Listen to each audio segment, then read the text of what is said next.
Hi, everybody. Welcome to SpeakuP Monday Inspiring Humanity podcast / live stream.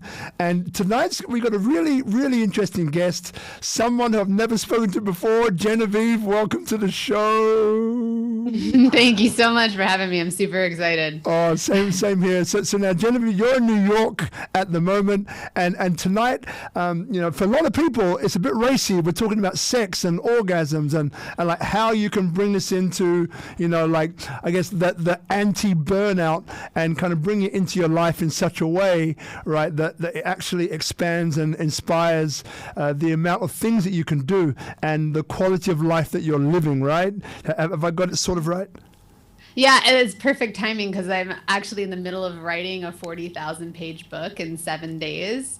And the way that I'm doing it, I'm like maybe 12,000 words in. The way that I'm doing it is I'm orgasming after every 1,000 words, just to kind of show everyone, like, this is how you can stay in flow state. This is how, because it achieves that peak potential that so many entrepreneurs, so many people are craving. It's amazing when we can really harness the energy. And that's what I want to talk to everyone tonight about. It feels big. Feels like we're ready for it. We're ready for the conversation. We're in an incredible time, right? Where a lot of people, are spending a lot of time at home. They're not really going out that much, right? So and people are looking inward. Some are being, brought to a place that's uncomfortable for them. Maybe they love to be around people, and that hasn't really been happening. Others have been relishing because it's like, to spend some alone time legally, right, without saying to your friends, I don't really want to see you tonight. It's just like, well, you know what, we're in lockdown, right? So look, I'd love to see you, but I can't. Oh, and look, the line just dropped, right? So people are having time to spend time by themselves, to go deep and to explore themselves in different ways. So my first question to you would be, how did you find your way into the work that you do? And if you could also, as a second part to that, kind of explain the work that you do to everybody else who's listening. Yeah, absolutely. So it's kind of a hero's journey a little bit. The beginning of my journey started out where sexuality was very scary for me. As a little girl, I had suffered a lot of trauma around sexuality, molested at 3, and then just continuation of that. So it was a bit of like that kind of typical journey of the child kind of lost with all of these horrible, damaging things happening to her nervous system. That's what I lived in. And so as a kid, I was really shut down. I was super shy. I barely spoke, which y'all don't know me yet, but I speak forever now. But I was really shy. I was really scared. And when I was 18, 19 years old, I found myself in a dungeon, a kink BDSM dungeon in New York City. Wow. And I started working as a professional dominatrix. And I started to learn in my system how much power I could actually hold in my body. I started to understand how to connect with other people in their eroticism and it be safe and it be okay. And I could speak what I wanted. It was an extremely alchemical container for me. And then I got to make a ton of money on top of it. So all my wealth stuff just completely disintegrated. I was throwing, thousands of dollars a night. So I started to learn this is a new way of life. This is a totally new identity. And it was really, how do I reclaim the power from those moments when everything was so scary and so shut down in my system? So I started there and then I kept honing it. This was about 12 years ago. When I left the dungeon, because we unfortunately got shut down because New York City is always trying to raid places, right? So we got shut down and I kind of took it on my own path. And I started working to heal people that had suffered sexual trauma. So I was doing that for about 5 years or so, working mostly energetically with the body. And I started to learn while that was happening, there's patterns in our nervous systems. There's ways that I can go into a body and unlock the places where they've been holding on to pain or trauma or constriction. And that will allow for this freedom in their system that they've never felt before. Like, I love it when people take their first deep breath, you know, after never being able to take it, or they have their first moment of pleasure in their body. They're like, what is this feeling? Right? That aliveness is really what I'm bringing people. And now I do it mostly I have a private practice, and then I have a huge community of people that are helping each other. Like, they're kind of becoming the lighthouses for each other. I show them some things and then they try it out.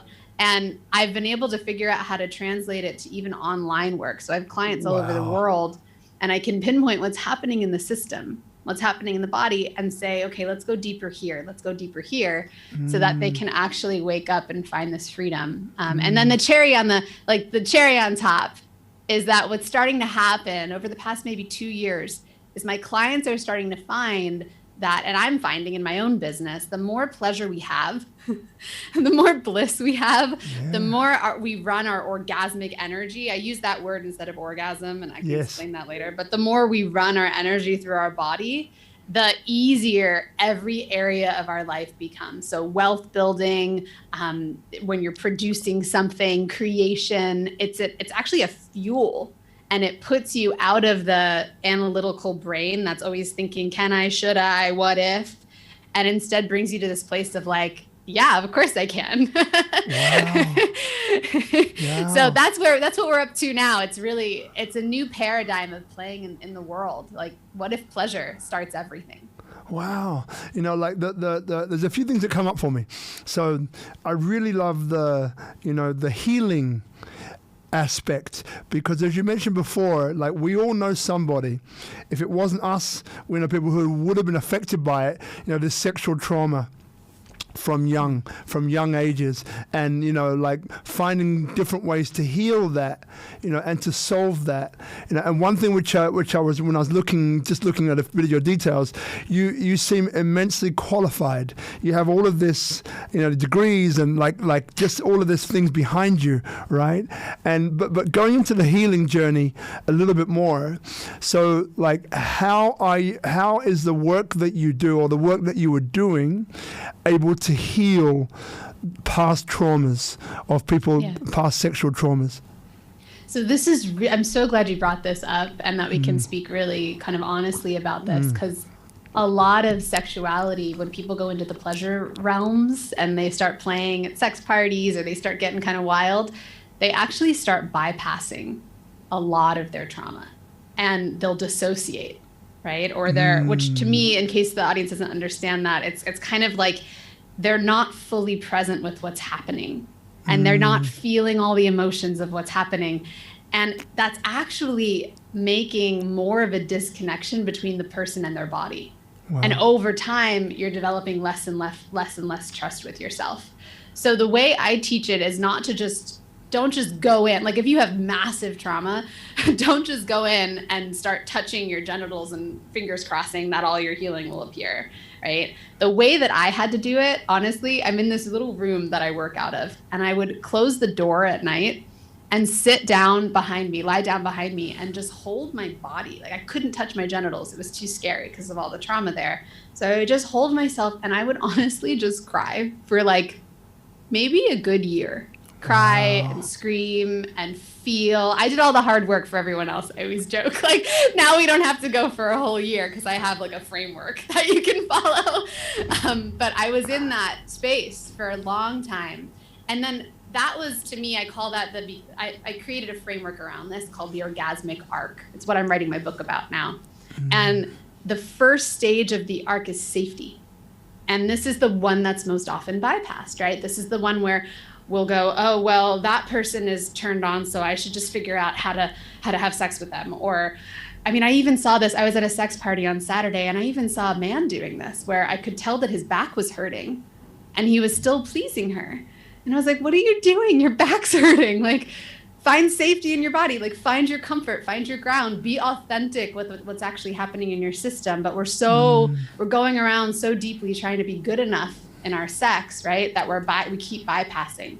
And that's just, our trauma is just getting more and more constricted in the body when that happens. So the first thing to do is, can we find safety and grounding in the body? And for some of my clients, that looks like, that looks like sitting in a dark room and holding themselves. For other clients, it's going out for a walk or taking a bath, or gosh, I don't know. I have one that has to hold herself really tightly. Like she has to be totally constricted in the blankets. And another one that needs to be totally naked and dance around the house. So you get to figure out in your nervous system what it is that brings you safety. And I'm always about like, can we be self-responsible first? So can we find it within our own body first, so that when we're with a lover and we're practicing this, it's so easy to see where their safety limits are, because we can feel it in ourselves. And then we can be like, hang on, are you really safe? Or are you like, where are you, right? And we can pick up on those nuances. I think if this starts to happen, our way of relating to sexuality will massively shift, right? So that's the first step of the arc. But that safety piece is the beginning of starting to heal the trauma, because the body finally goes, oh, I don't have to be on guard. I can actually relax. I don't have to be on guard all the time. And then after safety appears, people always ask, like, well, how is that sexy? How is that pleasurable? Like, there's no sexy in that. But this is what happened. It was a freaking miracle. I was lying in my room after maybe the 300th time of crying by myself. And all of a sudden, I felt this rush of turn on in my body. This like total rush of aliveness that I'd never felt. And I was like, what is this? Like, this is totally new. And I started to follow it. I was like, okay, if I'm turned on here, maybe my cheek feels really alive. I'm going to keep pressing and keep loving my cheek. And then what's going to happen? I'm going to get more turned on, right? So that's my second stage, which is intrigue. Yeah. And you can't do the intrigue without the safety. This is key, because people try it and they're just faking it. It's not actually real, right? Yeah. And then after intrigue, the directionality is the next stage. So this is when naturally you'll find yourself, when you're turning yourself on, your body will start to give you pain, or sometimes like limiting beliefs, or maybe an old trauma memory will come up, or you'll have like a moment of distraction. And what most of us do is we brush it off. Like when we're in turn on, right? We go like, oh, no. Like, I'll just stay in turn on. I'll just shake it off and just stay with my partner, right? And that's a key moment. And I want everyone listening to hear that key moment is to actually go into whatever that thing is. So a very common one is the thought of, am I doing this right? Am I good enough? Right? It's a very common one. You want to find that. It's like a beginning of a cave, the opening of the cave. Go into the cave. Find it. Where is it in your body? Hold your body there. And you have to go. This is the hard part, the hardest part, because people don't want to do this. You have to go fully into the cave, like deeply. And then what will happen naturally is openness, which is step 4. Openness is that's the orgasm. What will naturally happen is you'll feel like, oh my goodness, okay. Right? And everything unveils itself.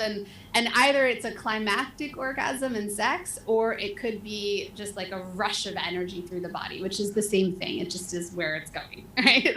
Yeah. Wow. So that's like the core of the healing. The last 2 steps are kind of bonus steps that I didn't even know were in there until I started working with clients. And I was like, oh, there's more. So once you're fully open, right? Once you have this moment where you're like, release, right? I can, my goodness, I'm not that. I'm not the not good enough. Look at me. I'm all power, right? Once you're there, what will happen is you'll move into beingness, just step 5. Beingness is that just like really kind of calm, one level space. Beingness is actually, they've done studies on this space. It's when our brain goes into theta mode. And this is when the most healing occurs in the body. Wow. So staying in this space and letting the cellular DNA actually rework itself is huge. For people that have illnesses, that state of being is what we want to stay in. But we try to get there without going through all the other steps. And then it just like nothing happens, right? Yeah. And then you hang out in beingness for a bit. And then here's where flow state comes in. You're hanging out in beingness and you're like, okay, I'm here, I'm healing. And then all of a sudden you get an idea, write a book, call it The Orgasmic Arc, right? That was my idea that came through. And then you go, okay. And then you start writing, right? This could be with partners or solo, but this is the sex magic-y flow state part of everything. And again, we try to jump to it. Like, we'll try to sit there and like, how can I make it happen? How can I make flow state happen? You have to go through the arc. Otherwise, it's not a real flow state. It's just you running away from your fears. Wow. It's very different. So that's, in essence, that arc done over and over again, like having a daily practice where you're moving through the arc, it's bringing out all of the trauma, all of the pain in the body. And eventually the places where you had charge, the places where you felt afraid, they'll be silly. You'll be like, really? That? I was scared of that. Yeah. It'll be simple. Wow. So, yeah. So then run through the steps again. Step 1. Safety is step 1. Safety. And then intrigue. Intrigue. Directionality. Directionality. Openness. Openness. Beingness. Beingness. And expression. Expression. Thank you. Thank you. You know, I've done a bit of work around clearing trauma, pain, these different things. I grew up 18 years in 2 children's homes in London, and it never ceases to amaze me the amount of modalities there are out there to help you find that greatness within you, to unlock this X factor that we have that can propel us to incredible heights. Right now, there's a few questions that come up. So one is, what kept you going? Because come on, girl, like 300. I mean, you know, I like to think that I'm resilient, but after number 50, I'll probably be thinking like, you know what? I'm not sure this is working out for me. Maybe I need to look somewhere else, or like, you know, or like find another way to do this, because 300 is a lot. So what kept you going? And then question number 2. Or the second part of that is neurology. So what is happening with your neurology as you're going through this? Yeah. That's great. I love that. Beautiful questions. So what kept me going is that I had no other option. I was a single mom. I was completely broke. I was suicidal, but I didn't want to do anything because my son was only like 2 at the time. Wow. And I was like, I need to stay here for him. You know, I need to figure this out. I need to make money. Yeah. Nothing was working, Rob. Like I was doing EFT tapping all day long. I've been in therapy since I was 8, right? Like wow. I couldn't figure out any other way of doing it. And I just had this weird instinct of like, this feels like the way, and it feels like a way that no one else has charted before. And I need to just stay here. Because the crying too, what was happening during the crying is I was actually reaching openness. I was reaching step 4. So there was, because that crying is that, right? It's the same thing when you let tears out. And so I was actually starting to get relief every time. Yeah. I was noticing this progression, even though I was going and crying or going and raging. I was like, oh, like this actually feels better each time I cry. There's actually something really yummy about this crying sensation that I can appreciate. And I found the pleasure in it over time. I started to kind of look forward to the sadness. I don't know if that makes sense, but no, that's what it felt like. No, yeah. But I get it, because, you know, the sadness, you know that the relief is coming. You know, it's like, so then in a way, this thing about doing this sort of work or the work of releasing and relieving is that then you start to look for the things, you start to look for the places which aren't working, or look for places where there's pain, because you know that if you can unlock that pain, then energy comes back to you, right? So you're actually looking for the pain in the end. No, I get it. And then with the neurology, so what was happening with you throughout this time? So I haven't done enough. It's funny because my brother is a neuroscientist, and I really need to pick his brain about all of this. Love it. But I haven't sat and done enough of it, because I'm such an experiential person that for me, like if it works, it works. And then if it works for a ton of my clients, it works. And I never know why. And as I'm writing this book, I'm going, oh, it'd be cool to have some neurological, right? Like some things of what's happening. I know that the work of Joe Dispenza is super similar. There you go. Because Joe is basically giving you Kundalini. What's happening in the arc is you're awakening your Kundalini energy. It's tantric principles, but it's like modern day, right? Yeah. Joe's work is literally just taking Tantra and making it into science. Yes. I was reading his book going, this is what I do. Yes. Yes. So just go read his stuff. I don't need to rewrite the reel, right? Like I don't need to rewrite it. He loves the science behind it. So I'm like, that's basically it though. You're squeezing the energy at the base of the spine. So when you go into directionality, safety, first of all, safety drops you down into your feet. That's the root chakra. So you're rooting down, right? The intrigue's going to move you up to the second chakra, which is going to start the Kundalini awakening. It's going to start the like rumbling feeling. Yeah. And then the cool thing about Kundalini, which is that flush of energy that wakes you up to who you are, right? The cool thing about Kundalini is that it will run through your system and take away anything that's in its path. It's like a tornado. So that's why directionality appears, right? So that's why when people get turned on, they then start to shut down, or they then feel numbness, or they then start to get angry for no reason, or feel sadness. It's your Kundalini is literally doing that for you to bring you more to yourself. So what I've done in this arc is I've said, well, because we know the Kundalini is doing that, why don't we help it along a little bit? Like, why don't we actually find the place that it's trying to clear out and then help it clear it out so that it'll do the flush that it needs to do. And that's the same. Joe talks about the energy moving up the spine into the pineal gland. The same thing is happening in a Kundalini awakening.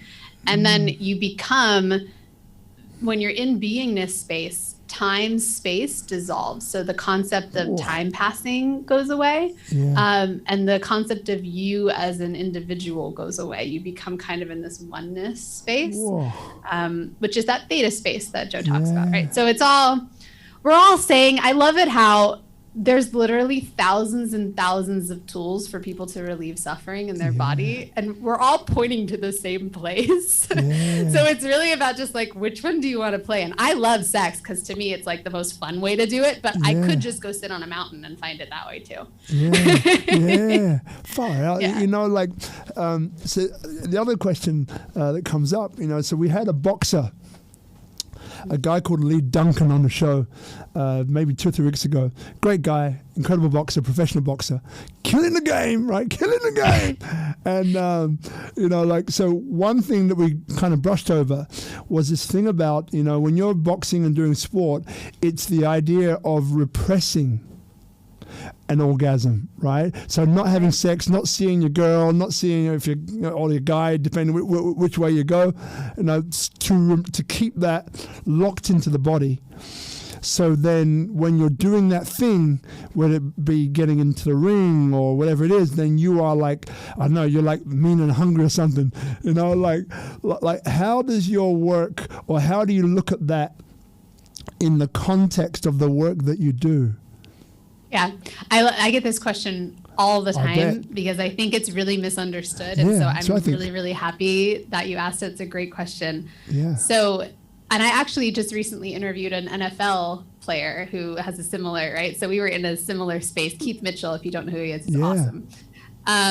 So the orgasmic energy that we feel doing the orgasmic arc is very different from the energy that most people use when they either self-pleasure or have sex with someone. Most people start to feel that energy and then they don't know what to do with it, so they release it. I see this all the time. The second that I work with clients and they start getting their turn on and they start feeling all the pain, they go to shake. And I'm like, what are you doing? And I get what they're doing. I'm not going to judge them. I understand. It's weird. Like it's a different new sensation to actually hold all that energy. That's a lot of work. And so what I work, I don't work in gender at all. I think this has nothing to do with masculine, feminine. I think everyone gets to increase their energetic capacity. What I work with is instead, can you learn how to nourish yourself by circulating your own energy? And then that way, when you do penetrate, right, which all genders do, I penetrate. I'm writing a 40,000 page book. That's penetration, right? Like I do it. That way, when you do penetrate, it's done with choice. You're not stuck of like, whoop, this has to happen now, right? You're not like, oh my gosh, I just ejaculated. Oops. right? Like that won't happen, because it's literally your body will choose it when it's ready to choose it. And that's through increasing the capacity of like how much energy can you hold in your system. So I have a feeling, I'd love to get that person on my podcast, because I have a feeling if we talked about this, if I could teach him how to actually circuit his sexual energy during sex, that sex would actually support his performance as a boxer. Wow. So this is great, because so many things come up for me, but this is great because again it's it's one of these misnomers or misunderstandings that people have, and it's really powerful that you have a chance to explain it. And obviously people need to be probably taught in a way that they are not just letting the energy go, and that they are working on their container to contain more of it, as opposed to saying and letting it go, And look, the other one, which I'm sure you get, which obviously comes up because it's such a great book. So Think and Grow Rich, obviously Napoleon Hill, and chapter, what is it? Chapter 11. Yes, sex transmutation, girl. Like this is one that I find is so, people have so much differing responses when they read that. To some are like, yep, we're on. Others are like, oh, don't get it. And so from the context of the work that you're doing, what comes up for you? How do you explain that to people who have read the book? And obviously that's their logical mind going, well, if Napoleon Hill spoke about it, then it must be a good thing, right? It's like I've given myself permission because Napoleon Hill said it was a good thing to do, right? So what advice do you have for people who are on that train and read that chapter? What advice do you have for them? I remember I was so elated when I read that chapter. I was like, what? This was from the 50s or 60s when he wrote this. And I know. I mean, what? So, and I love how he waited till the end, right? Yes. He stuck in there. It's so good. The secret is what? So good. So I work a lot with wealth acquisition with sex, because the two are interrelated. All of my clients are millionaires, billionaires. Yes. I've created $1 million business from my sexuality. Wonderful. Like I understand the energetics behind money and what Napoleon's pushing and forcing our creations out into the world, which does not ever work, right? It doesn't work. The more we think about it, the more we actually F it up. It needs to come through that expression space. And the thing about, people that want to achieve this is they think about it a lot. And I think the tip that I would have is like actually embody the stuff, like actually go through the orgasmic arc. Because what Napoleon doesn't talk about is like how. There isn't a whole lot of how in there. There's a lot of like, I want to have sex to make money. Right. But like, how do I make, and a lot of people will go and they'll try to do that.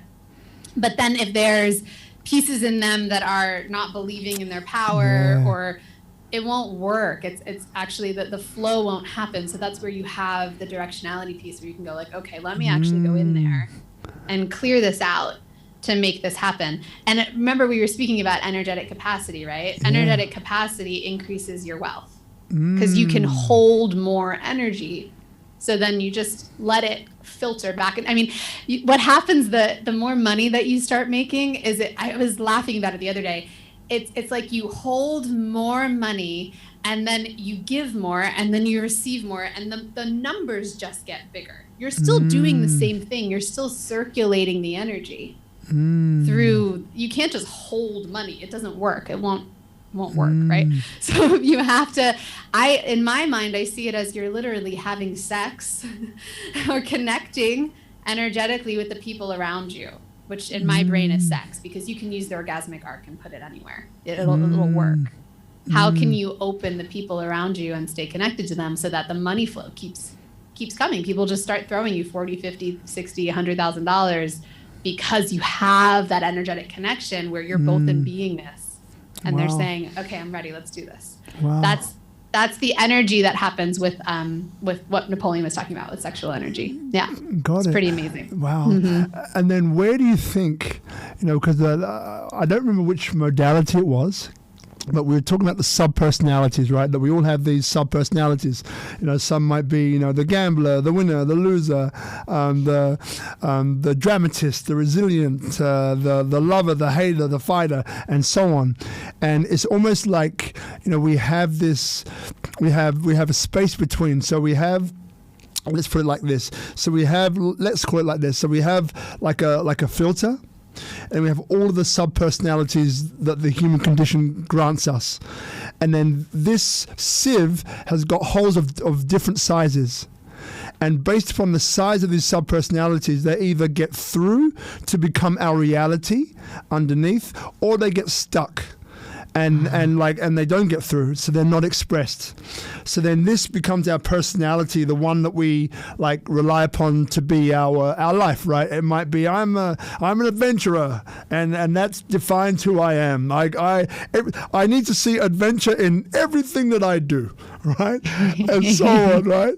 So then why is it, or is it the case, right, that people, because when I was posting this event, for example, into different groups, it came up for me. It was like, okay, so Speak Up Monday, it's inspiring humanity, okay, and now I'm going to talk to Genevieve about orgasm and sex, and I'm thinking like, okay, how does this one? And even with some of the groups, I was thinking like, do I push send, or do I not send it to that group? And I was there and I was just thinking about it, and then eventually I just said, look, what the heck, I'm sending it, right?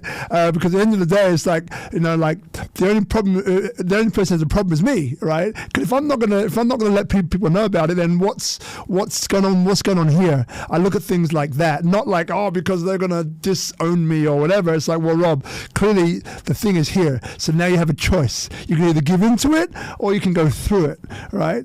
So with that sub-personalities coming in and so on, and then this forms our personality.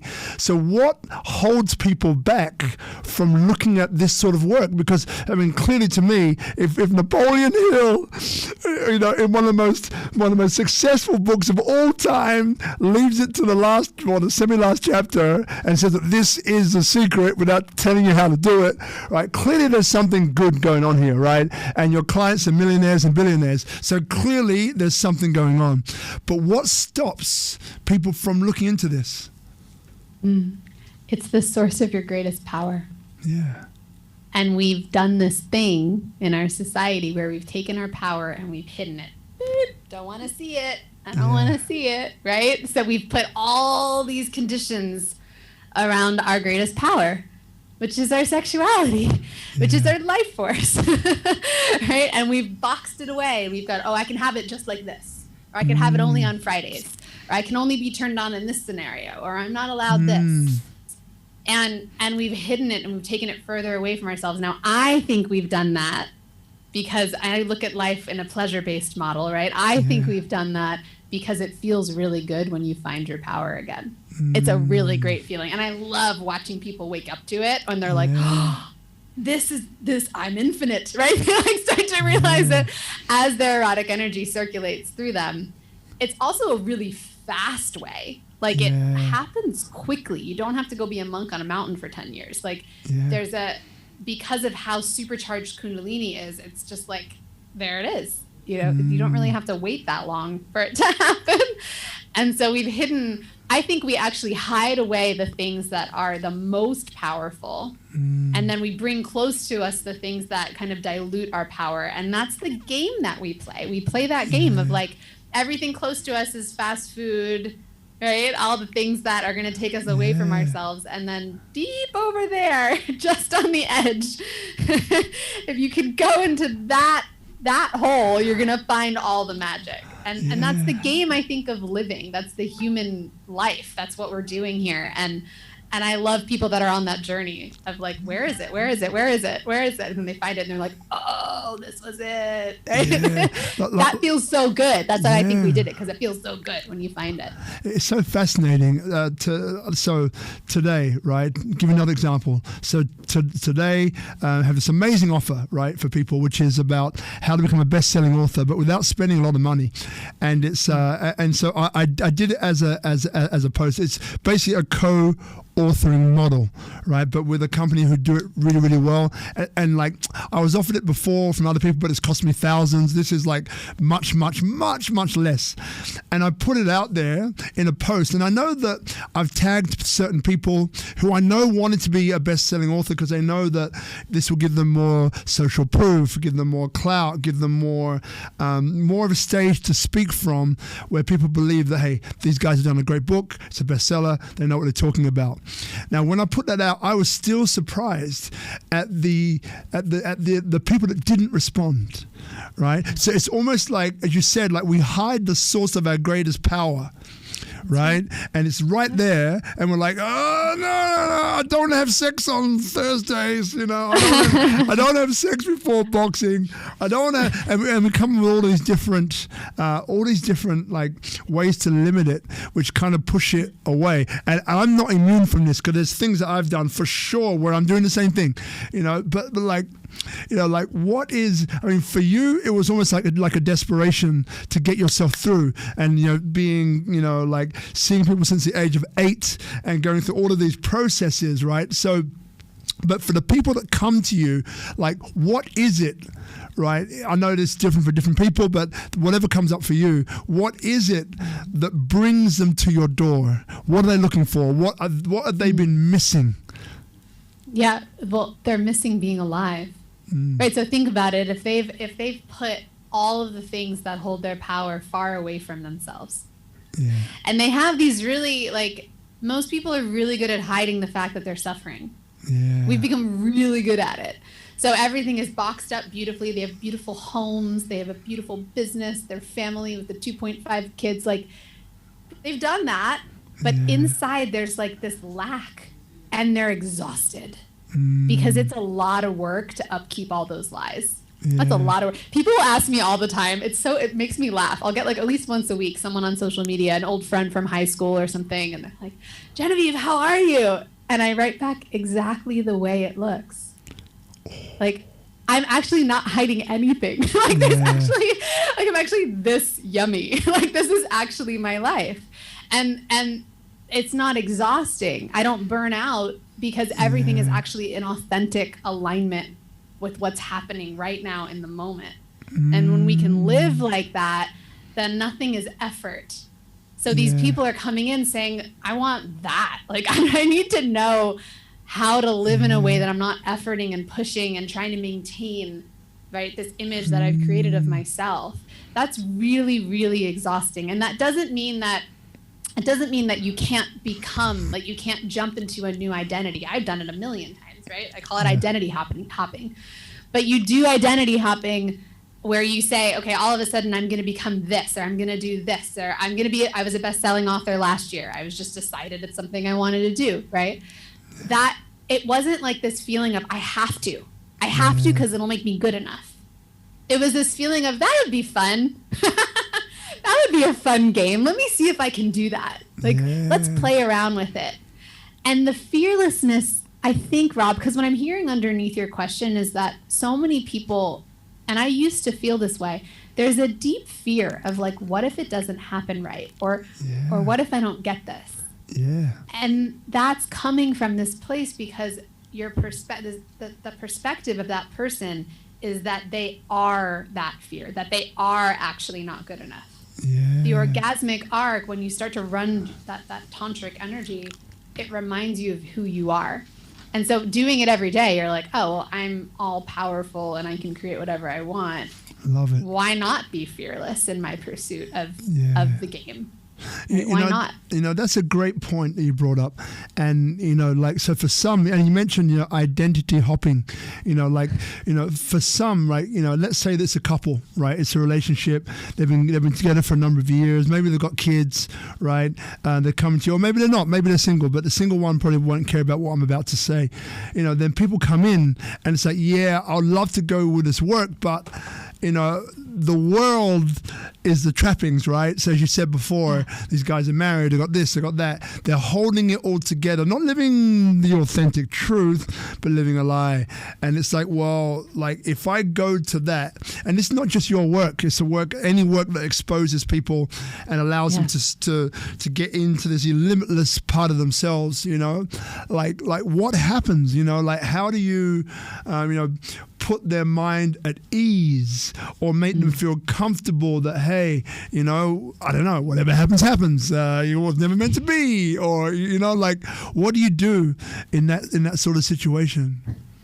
So for me, it's way more, and this is just my method as a leader. Yeah. It's way more about who I be than what I do in those moments. Yeah. And because I make love to myself every day, I have a 2-hour self-pleasure practice. And because my partner and I we adhere to these principles, so we make love in this way, right? Yeah. When I show up in front of a client that's in their fear, I look at them and I love them there. Wow. That's it. I'm like, okay, you can be scared. That's fine. Let me know when you're ready. It's very simple. I don't do the pushy there's an ease to all of this when you can actually just open up as love, because that's what everyone is craving. Yeah. They just want that connection. They just want to know, is it okay for me to be scared? Will I still be lovable? Is it okay for me to feel like this might not work? Will you still love me?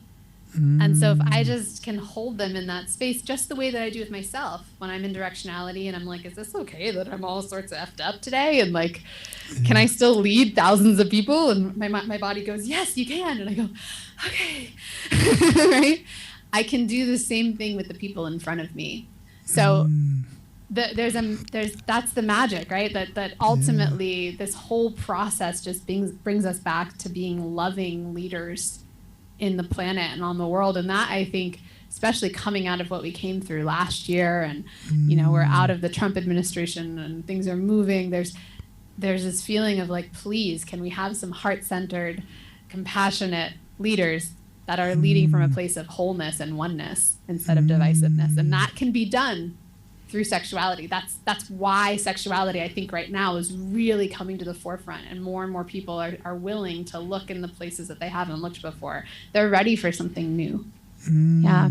It's, and you've just, interestingly enough, I know exactly why we're here, right? In the sense that, that is so inspiring for humanity. What you just said then is the reason, like why did Illuminate put us together is for this reason, is what I get, right? It's a different way to inspire humanity into love. That's what it is, right? And I love that. That's very powerful. I wish I would have known that before. I would have put it in the flyer. It's okay. I hope it's mystery. We can add that afterwards, right? So then this time, right, of all the things you mentioned before.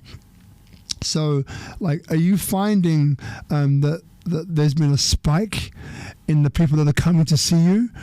Have you found that the numbers are increasing, or what have you found? What patterns have been emerging?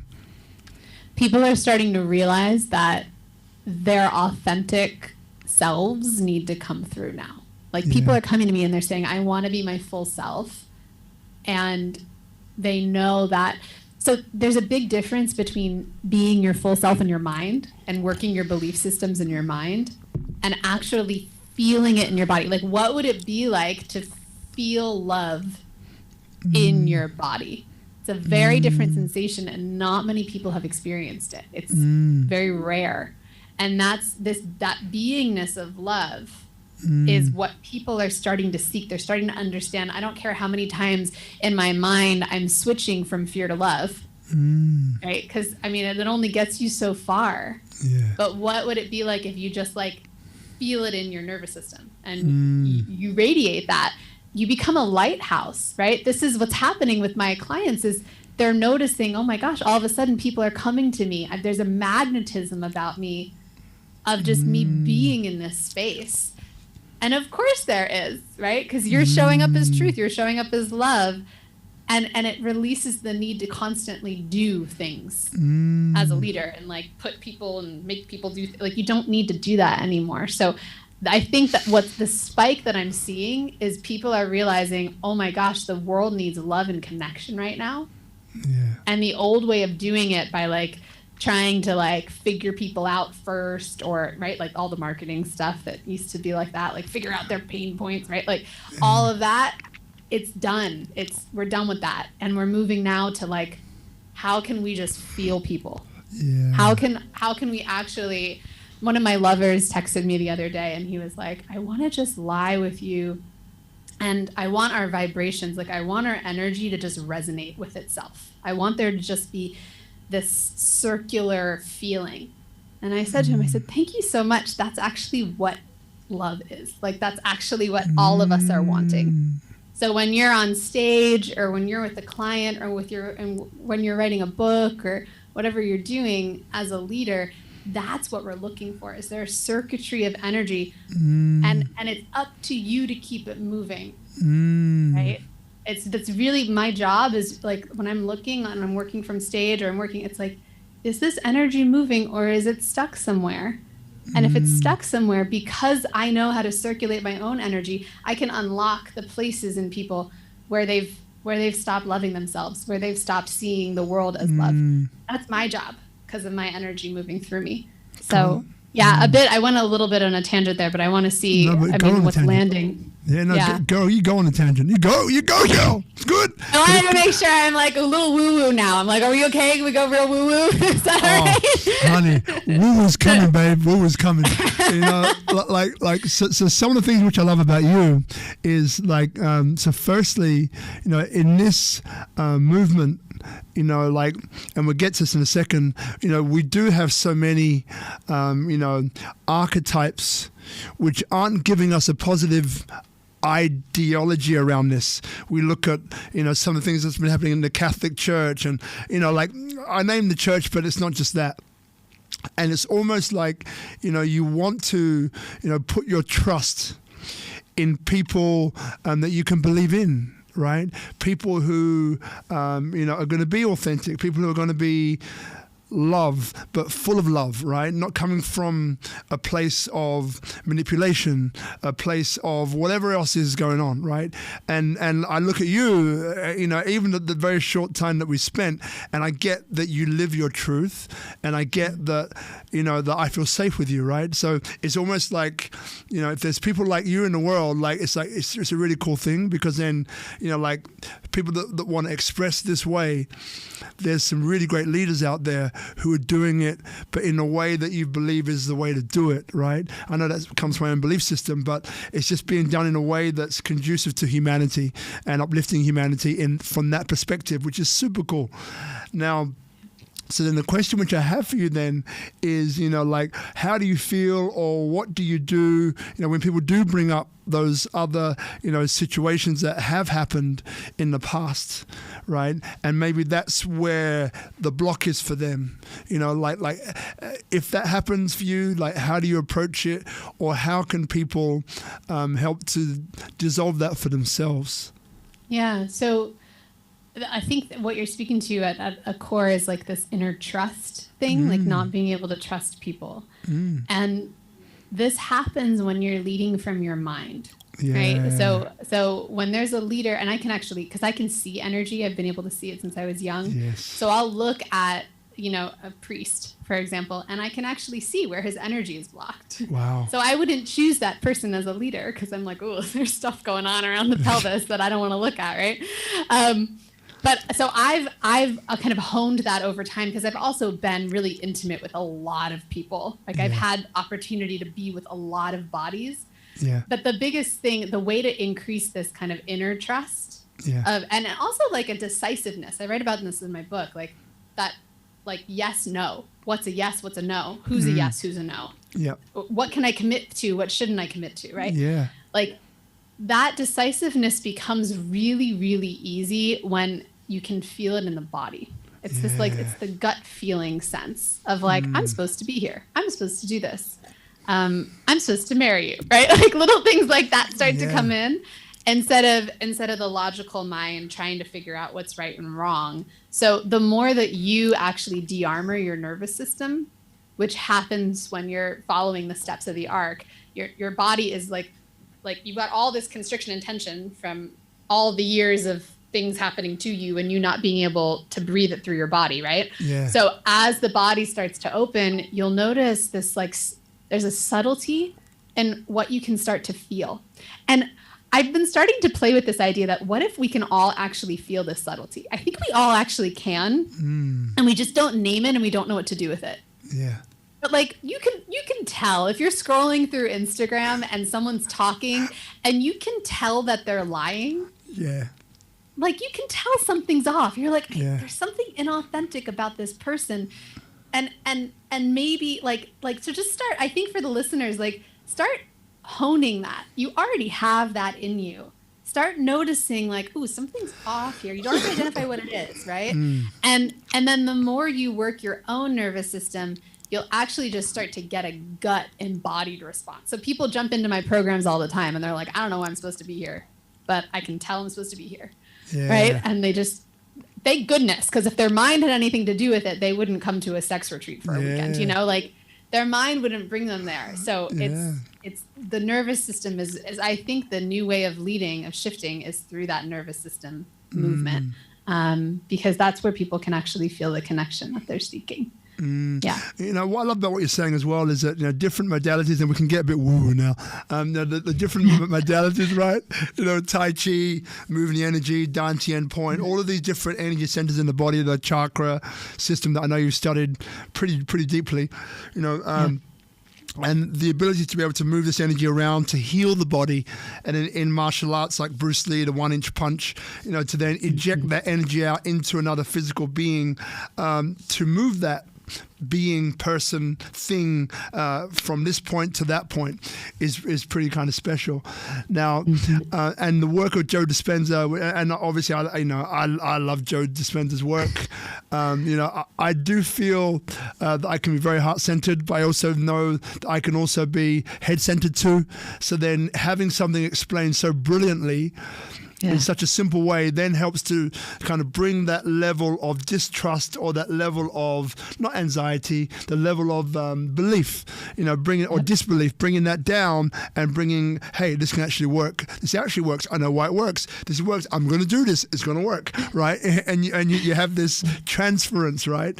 So, so what's the question? So the question is, you know, like when I talk about, or when I raise up spirituality and sexuality, like what comes up for you? Well, to me, they're the same thing. Yeah. But I know that I was just speaking to another huge colleague of mine, Jaiya. She's the creator of the Erotic Blueprint. She's amazing. But we were just talking about, oh my gosh, we merge sex and spirituality. We're like the modern day witches. Like, we're crazy. We're going to get persecuted. Like, this is, right? Like, this is tough. Because that's what's been persecuted for thousands and thousands of years, right? Yeah. This sex is a spiritual practice, even if you're being crazy kinky, right? Like, even if there's ropes and chains involved, it doesn't have to be tantra. It doesn't have to be like energetic eye gazing. Sex by itself has that spiritual component because it reminds you of your divinity, of who you are.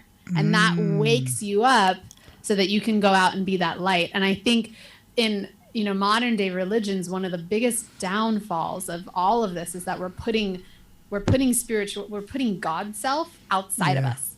We're saying like, ooh, that's the thing that's going to get me through this. And the reality is it's actually everything's within you. Yeah. So as a mentor, when I'm working with people, I don't give them very many answers. I've realized that people do want words, which is why I'm writing the book, so they can have the steps, right? And the steps ain't going to do anything unless you actually do the practice and feel the thing, right? But like, all right, I'll give y'all some words so your brain can calm down, and we'll like get some research in there, because it is wild, right? It is wild. And once that happens, then you start to realize like, oh, I'm my own light. I don't care who else is around me. I don't need to be told what to do. I don't need that. I have that from within me all the time. And that was a huge shift for me in my success and my ability to impact the world, is realizing like everything is always within me. Everything. And everyone, it's already within you. Got it. I love that. And just double checking now. So I get the story. I get your background, where you're from. I get that hero's journey, as you mentioned before, was preparing you, almost in many ways, like the depth of the tragedy that the world says that you suffered is commensurate with, the impact to the opposite direction that you can have on the world. And man, girl, you're doing that. Goodness gracious me. I got to do something with it. It was too painful. Oh my God, dang. This is crazy cool. And I get all of that. And I get, how you're working with different people and you're opening them up, tuning them back into love, their natural self. I get that, through letting go of these layers of, I guess, which are blocking us from our true self, out of fear or out of background or out of history or out of what's going on TV or out of friend circles and not wanting to be the one to stand out and, just trying to play the game like everybody else. I get all of that. So then, what has been, like in your childhood, I get what this answer probably is, but what is your biggest challenge now, right? What's the biggest challenge now that you're there to overcome? We on? For me, for my own personal journey? Yeah. It's that sometimes I think that, you know what it is, honestly? It's the pain of seeing other people in their suffering. Because the more and more people that see my work, and I'm writing this book, and every single day I'm deep pain. I'm really crying because I'm seeing this is like, there's a depth to this of people just completely bypassing themselves and living in suffering and living in pain. And my partner always reminds me so brilliantly that it's not my job to wake them up. Like, I can't wake them up. They have to come to me and go through their own process. I'm not doing anything to them, right? And I know that, and there's this human part of me that still feels like I have to go help everyone. And I want to get them out of their suffering because I know what it feels like so deeply. I know what it feels like to be in relationships and feel disconnected from your partner and tiptoe around them. That's an awful feeling, or to feel broken or damaged because of your history. And I see people every day in this suffering, and it fuels my work, which I'm super grateful for. But it's when I'm in the moments of feeling it deeply, I would say it's the most challenging piece of my life right now, because they don't believe. They're not on the place yet where they believe that they can actually move through the arc and get to beingness and expression. And I'm just like, hold on, just stay with me. We're going to get there. I promise. And that's also, it's what fuels my work. So I'm really, if I didn't see the suffering, I wouldn't wake up every day and do this, and I wouldn't have this purpose. So I'm grateful that I have to tap into it every day in order to create something that actually works. Got it. And because spending this time with you, you can see that in your highest light, how amazing you are and how brilliant you are. Brilliant from the point of view of brilliance is radiance, right? And how you radiate, right? You radiate your work, and you radiate this this sense of freedom, this sense of love, this sense of possibility and openness, right? Which is beautiful, right? And I love that. And super welcome. Happy that I didn't listen to acknowledge you. But not but.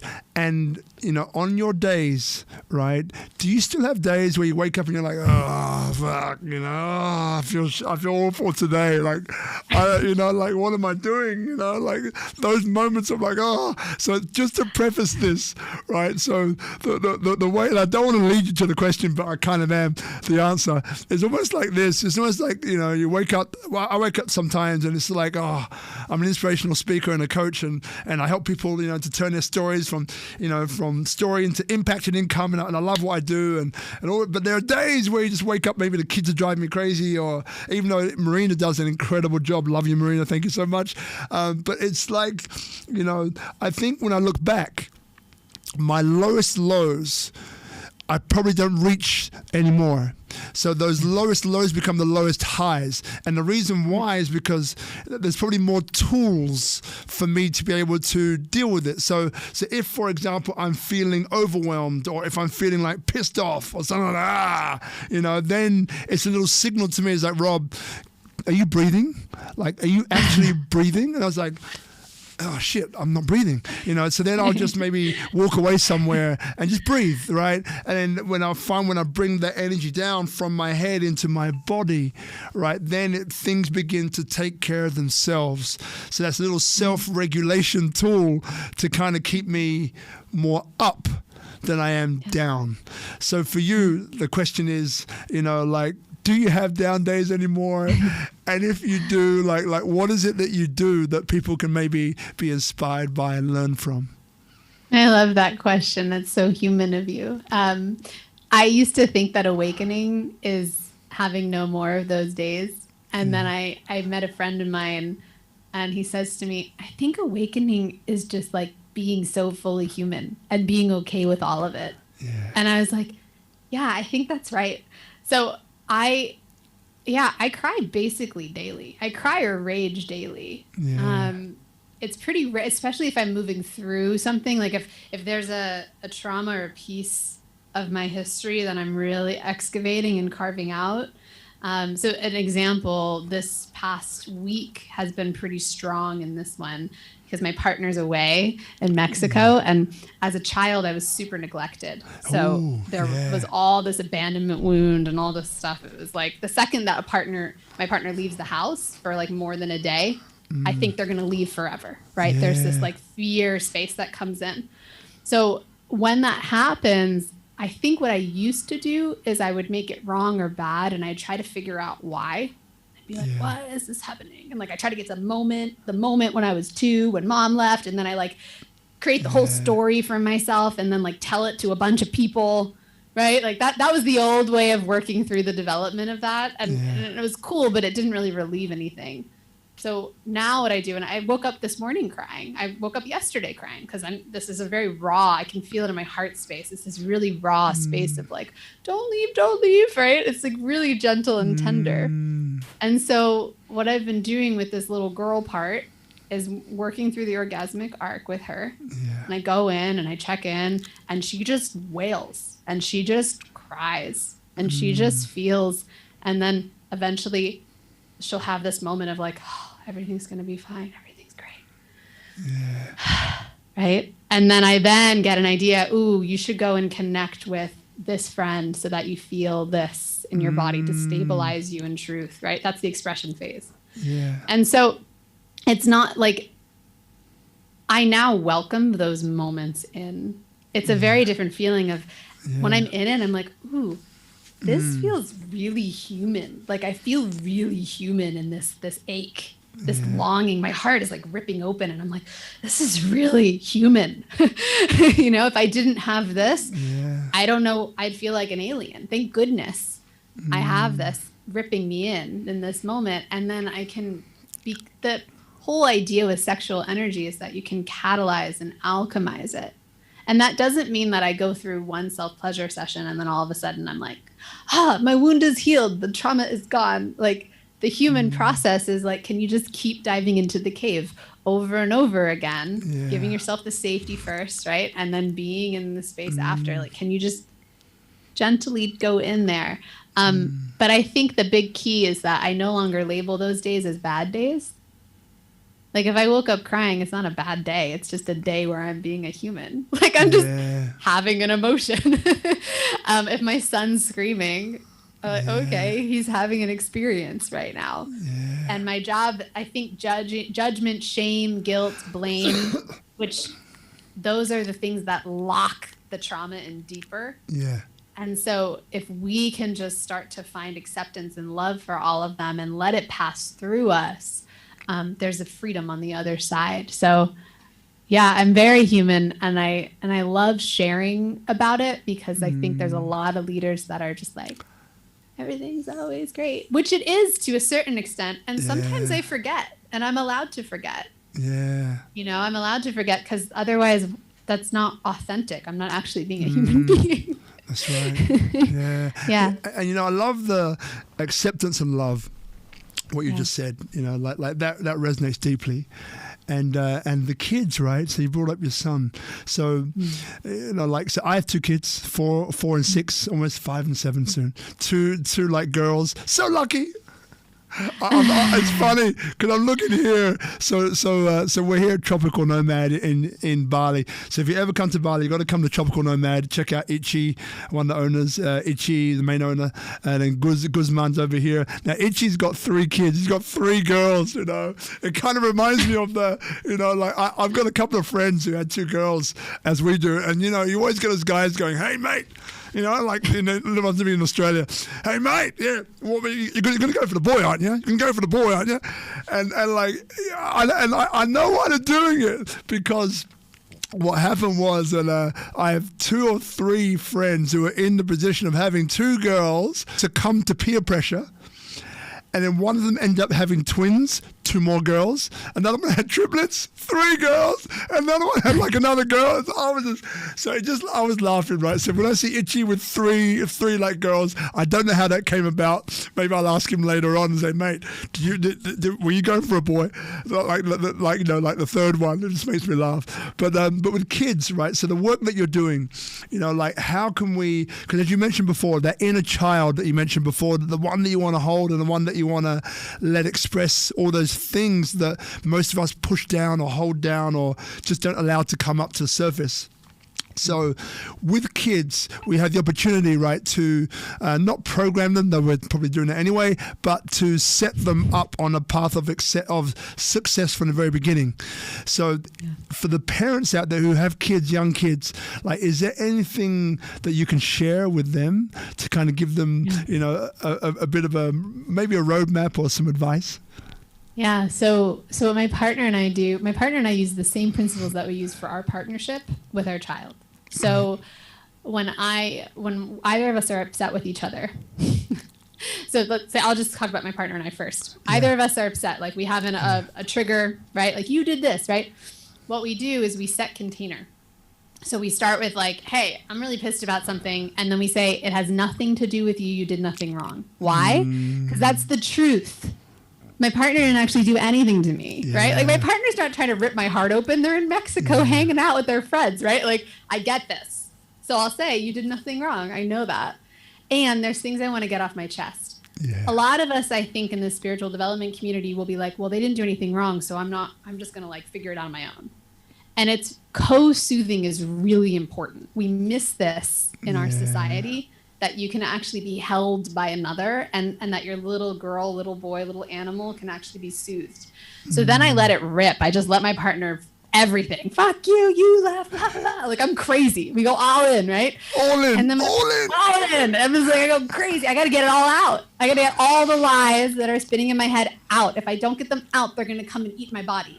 Yeah. So I get them out, and then my partner says, thank you for sharing. How can I help? And then their job is to just soothe me. So I'll say, I don't know. I want you to tell me that you're coming home tomorrow. It's a lie. They're not coming home tomorrow. But my little ego needs to have that experience. So they'll go, okay, coming home tomorrow. Oh, thanks. Okay. I feel better now, right? And we do that until the animal's soothed. So we do the same thing with our son. He's 5.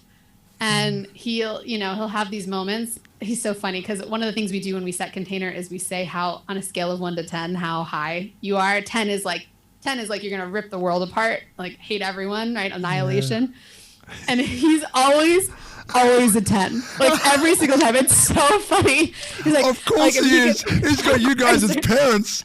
Right? It's always a 10. Like, if I do pancakes instead of waffles, right? I'm a 10. Right? And I'm like, okay. And we literally sit and we just let him rage. Like, we just okay, you go to town. Like, he knows it's safe to do that. And then he'll ask, Mama, I need a hug. Mama, I need you to tell me that tomorrow you're going to remember about the waffles. He said to me the other day, he said, I feel like you didn't, in his little rage fest, he was like, I feel like you didn't hear me. And I'm like, my 5-year-old is saying this? I'm so impressed with him right now, like, that he can identify that part. Yeah. And then he'll ask, I need you next time to write a note to remind yourself to do that. I didn't take him for ice cream when I said I was, right? So I'm going to make a note that I'm going to take you for ice cream. I'm going to respect you.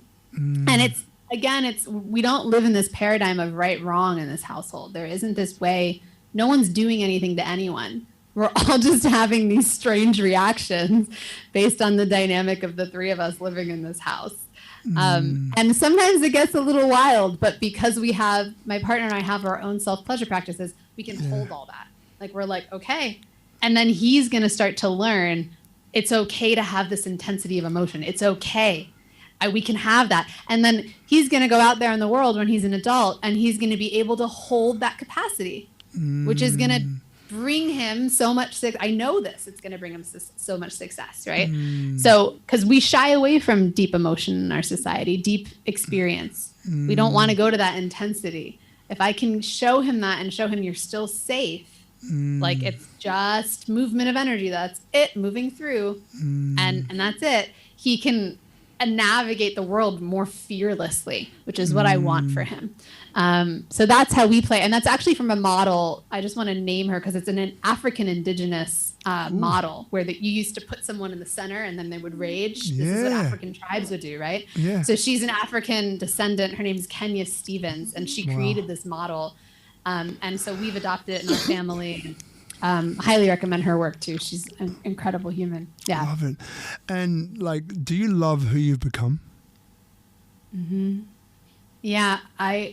You know what I love more than who I've become? I love the world that's around me. Yeah. It's become less about me now. And like my world it's not even about me anymore. It's like, look at what's around me. There's people having sex in front of me. There's orgasms happening. People are reclaiming their power. Like, what? My partner's killing it. My child is so happy. It's hard to believe that. I mean, I was homeless at 17. It's just wild to me that homeless drug addict can shift their life so drastically. And I know that it's just because I was in this space of like, hey, there's got to be another way. There's got to be another way. And that's it, right? Like, just can we be willing to find the other way of living? So it feels really good. Waking up feels like I have to pinch myself in the gifts that I have every day. It's incredible. The clients, the community, meeting people like you. It's so good. Far out. Yeah. Love it. And so how can people contribute to you? Yeah. Well, the biggest contribution is when you show me yourself, right? Like, I love meeting people in their authenticity and meeting people with where they are and who they are. It's the connection that we're all craving, right? And so we have, in just 2 weeks, we have an event where everyone can come play with me. It's live. Online, but they can come and I can work on their bodies. If their energy system is off, they'll see me do Kundalini awakenings on people. They'll watch, like, they can be a part of that experience and be a part of the community that's saying, like, we're going to put pleasure first. Like, we're going to trust that this is a way that I can remember who I am. And so they can come to that. That's called Creatrix. And I think we have a certain number of free tickets to give your community as well. So they can jump in there, give you some free tickets, and come say hi. You know what? Put pleasure first. That's a great name. Yeah. It is, right? Like, what if that leads your life, right? Yeah, put pleasure first. Like, that's like a name. That's like a slogan for who you are. I know you probably got the stuff already dialed in, but a lot of the time I spend work with people is honing their story and honing, and we all have this wisdom within us. It's just someone having the time, the patience, and maybe the skill, but just tuning in to whatever is, and just, but it always comes from you, and so many things tonight have come from you. I could have repeated back to yourself, and we're obviously going to send you the recording, and I hope you take the time to listen to it, because there's so much more coming out of you than I think you even know. Like it's a really beautiful thing, and it's funny because when this whole thing came together, and I'm a guy who kind of goes with the flow in a lot of ways, right? Because it's had a very different life to most people, but it always makes me smile, when I'm in the presence of greatness, in the presence of someone who's doing something that they were almost born to do, from that sense of your life has led you to this place, right? And it's so cool. So I guess one of the final questions for me is that, do you feel that you've been guided to what you're doing now, or do you feel that it really was a decision that you made?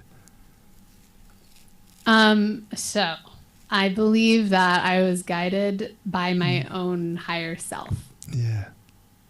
So it's kind of both and, right? Yeah. Like, I think we all have scripts. I just think so. I think that we're following along a script, just because I've seen this over and over again. And I think my script kept trying to be revealed to me, and I kept denying it. No. I mean, my God, I've been literally the sex teacher since I was like 12. I remember sitting there and reading magazines on sex and learning about it and helping my friends. And like, I don't know what, like, I just refused to look at it. I went to college for something else. I became a teacher. I mean, and all of it has to do with here now, because I was just taking care of the little kids, which is the same as taking care of the little kid here. But I denied it so much. And it's funny, I feel like so much of stepping into, you mentioned that being in genius, right, in front of brilliance. I think so much of that, because I know how you feel. Like when someone's in their mastery, I'm like, ooh, I'm just gonna hang out with you all day long, right? Feels so good. I think what that is literally just saying like, yes, this is my mission. Yeah. And just saying like, actually, yeah, like for the longest time I was like, how am I gonna do sex and spirituality? I gotta pick one. Right? I'm like, no, this is literally why Genevieve is here. So that's it. It's just like, can we just follow that? And the suffering is actually when we keep going, nope. That's when stuff gets really hard. Yeah. And you tapped upon something, right? Because, what I've noticed in generations, right? So there's two things going up. There's like the generational karma, and then there's also this generational, evolution, right? So I remember when I was growing up, there's certain things that I was interested in. I had a lot of girlfriends around me because I was very shy. Even though I was good at sport, I was very shy, kind of introverted extrovert. So most of my best friends were girls.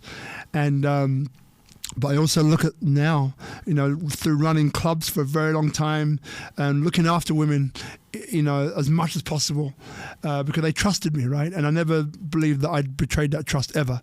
And but then it was also a case of looking at our daughters now, playing with certain parts of their bodies, and but like just doing what kids do. But what I get is this inquisitiveness that is getting younger and younger and younger. I remember at school, sex education classes was when we were probably in our teens, and then when I speak to people now, it's the age is coming lower and lower and lower and lower and lower, and even for the point of things of kids having kids, women having babies at very young ages, right? So now you mentioned yourself at the age of 12, you had this insight of like, this is what I want to be doing, but people were probably pushing you away. Hey, you don't want to do that. Go and do something else. And blah, blah, blah. So what advice? Well, firstly, what comes up for you, and then what advice would you give to maybe these young girls or boys, which they've got these feelings, right? And they don't know what to do with them. Like what advice can you give to them, or maybe the parents who are bringing them up? Every problem around sexuality is shame and guilt. Like every single problem that I see is shame and guilt. So our job as parents, I want all the parents to hear me on this. This is really important. The children are naturally going to try to find their power. They're trying to find their flow state. When they're tapping into their body, they're like, ooh, what's this feeling? That's flow state. They're trying to find it. They can find it. There's many ways to find flow state. My son also will like ride his scooter around the park. That's flow state. He'll dribble a soccer ball. That's flow state. And when he feels his body, that's flow state. So I'm not going to make any of those things wrong or different. And what I'm doing instead is I'm saying like, hey, doesn't it feel nice? Tell me more about that. How does it feel? So that he doesn't have this feeling of like, oh God, I'm doing something bad. I'm doing something wrong. Every single child, I've spoken to hundreds and hundreds of people. Every single child has naturally been curious, has touched themselves, has touched other children. This is a natural dynamic because we play. It's part of play. And then puberty hits, and then all of a sudden it's made bad, like very much made bad, right? The person that's 13 having sex is that was who I was, right? Is the one who's shamed for it, right? Outcasted, broken. But all that was happening was just that child is trying to find their flow. They're trying to figure it out. We can provide, like with my son, I'll say things like, find that flow state in this way here. Like I give him the boxes where he can have that without, disrupting too much of our society, right? Of like, hey, go in your room or in the bathtub. Great place to find that. And we don't scooter in the house, scooter outside. It's the same idea. That's my only job with the parenting, right? Like he's going to do it anyway. And it's when, can I stop from locking him into the shame and the guilt around it? That's my job, is like, actually your body is heavenly. Like your body is epic. Let's celebrate your body. Because we don't have that as kids, right? And then most of our society it's academic based. He's 5 and it's academic based. It's driving me nuts. So can I keep him in the flow and in the creation and the fun and the play and releasing the guilt, releasing the shame? Nothing bad will happen if a child feels comfortable in their sexuality. If they're comfortable in their sexuality, they won't dissociate.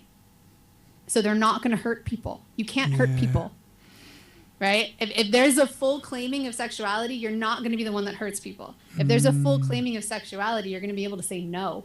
And so much of the pain for me was that as a child was that I was so out of my body, so dissociated because I was told it was bad and it was wrong, that I didn't even understand how to navigate it. I didn't know how to say no, right? And the people that hurt me had no idea how to stop themselves because they were so shut down with their body. They were so dissociated. So it's a big mission parenting children, and I think there's a freedom that we can give them that we didn't get to have. Wow. That's a huge master key, because, what I'm hearing is that, the people which are doing things to other people in that area is because you said they were shut down. So if they were given the opportunity when they were growing up to not shut down, to go into the body and give them the space to do that, then there wouldn't be that need for them to do that later. That's right. That's a huge, that's a massive insight. Yeah. Mamma mia. All pain. So I've worked with rapists. I mean, I've literally it's one of my favorite things to do. I love working with people that have injured someone else sexually. Yeah. Because I'm not scared of it. I've done the work around it. I have forgiveness around it. That moment happened in a full dissociative trance. Wow. You cannot actually injure someone if you're in your body. You can't. Wow. Right? Murderers, they're out of their body. They're not, it's psychosis, right? Which is when we're so far out of our body energetically. Yeah. So if we can just let people let the kids find where their skin is, feel sensation in their body, feel arousal. Like kids can feel arousal. That's fine. It feels yummy. Right? That's fine. And not make it wrong or bad. This rape culture, it's not going to continue on. I know that. This will be the key. Wow. Oh, there's going to be a few conversations that are going to be running around my head. I love finding, creating, nurturing, supporting insights like that, because like that insight can change humanity like that. That one insight, and we've had many, but that one alone, because when our girls touch themselves, I don't want to use the word guilty, but guilty as charged, right? It's like, hey, what are you doing? Even though I don't mean it to sound like, hey, what are you doing?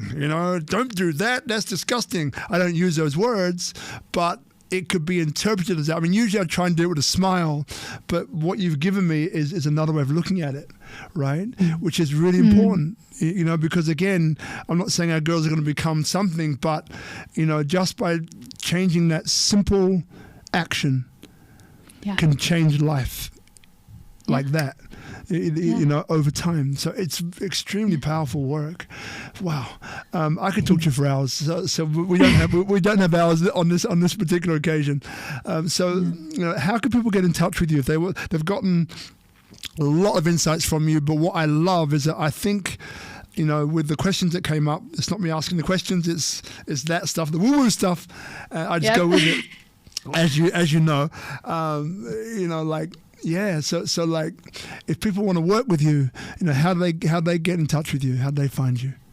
Yeah, so my website's pretty updated, GenevievePleasure.com, and you can find out all the ways. And then, I mean, my favorite thing is when people come to events, because I get to meet them first. We get to figure out how it feels, right? This event is going to be incredible coming up, the Creatrix event. And then I also have a free community. If you can't tell, I'm always pumping out information. Like I can't not pump out all the information that comes through. Out, girl. So Pleasure Circle is my community in Facebook, and that's where I'm pumping it out all the time. There's so much in there. The community is incredible. There's over 2,000 people in there hanging out and doing their thing. And because it's like, now's the time, you know, like there's just, we don't have to live half alive anymore. We're done. We're finished. Yeah. Old paradigm. Wow. Love it. And you know, like, what I find interesting about this really is that, you know, with all of these SpeakuP interviews, you know, we go with the energy, right? We don't go with things that are pre-planned or, you know, like, I mean, we spoke like for a minute, about a minute before we started, right? And that's what happens most of the time, because it's not about setting anything up.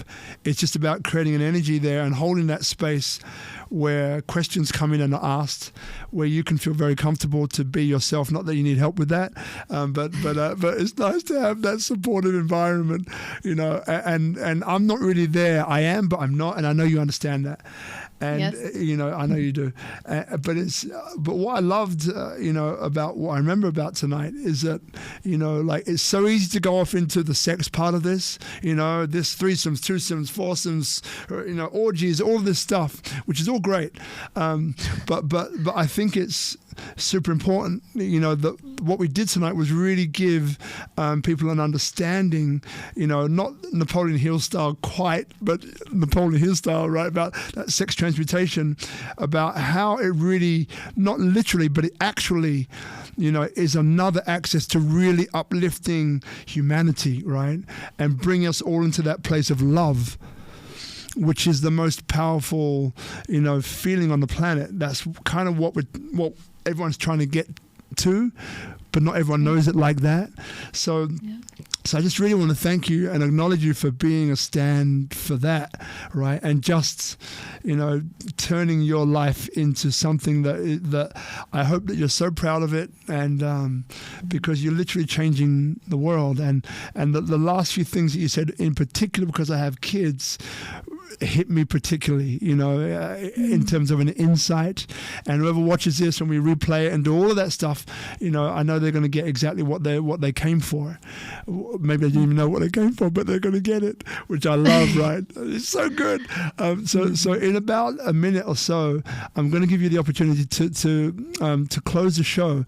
And so what we do is that we leave it to you, the guest, and it could be anything that comes up for you. It might be something that you've already said that you want to reinforce. It could be something that just, hey, I haven't said that and I want to say that. Or it could be something that came from left field and this is what I need to say before I go.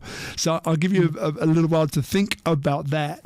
And in the meantime, for those of you watching, whether you're watching live or whether you're watching, you know, online, or whether you watch this as a replay, I just want to thank you for being part of this conversation, part of this discussion, because even though it's Genevieve and I talking, like, everyone is contributing to their energy that has been created, from which the questions and the insights basically flow.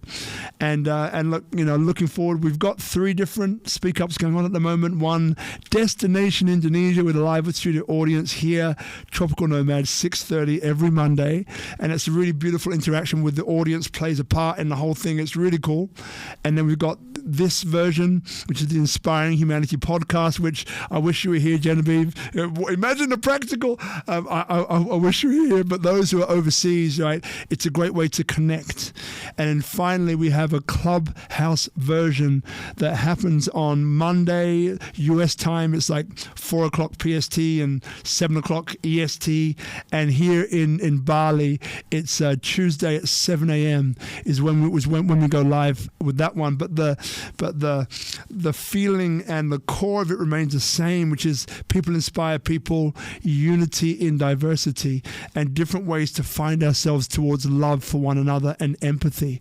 So I just really want to again thank you, Genevieve, for being an amazing guest and being part of this. Thank you to Olumide, who set this whole thing into motion. My brother, he knew. Thank you so much, my brother. It's been an absolute pleasure. And so, Genevieve, over to you, my darling, to close the show. Thank you.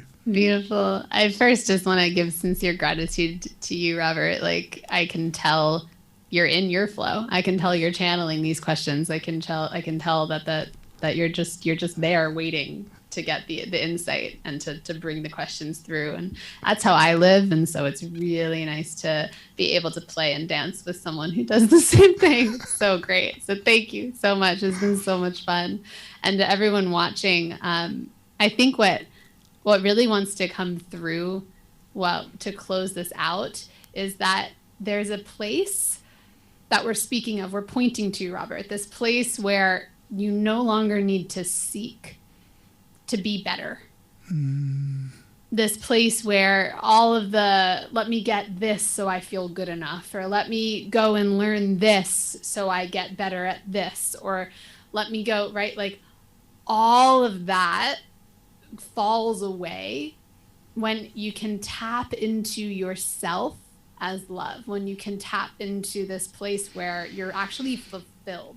And that's what I think came through a lot on this podcast today. It was like, oh, we don't have to keep seeking for the rest of our lives to try to get to this next place. There's actually like a space where sex and pleasure and love and just your life can be satisfied. It's like there isn't that hole anymore.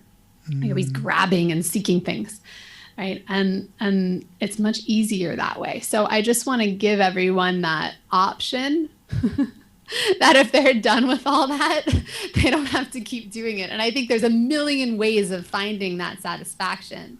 Yeah. But that's ultimately what we're craving. Ultimately, this kind of coming home to self space. And tonight was just one tool. There's so many tools. So pick which one resonates with you. They're all good. They're all fun. And I'm super duper grateful that I get to share my tools. So thank you so much. Thank you, my darling. Appreciate it. Thank you. Oh.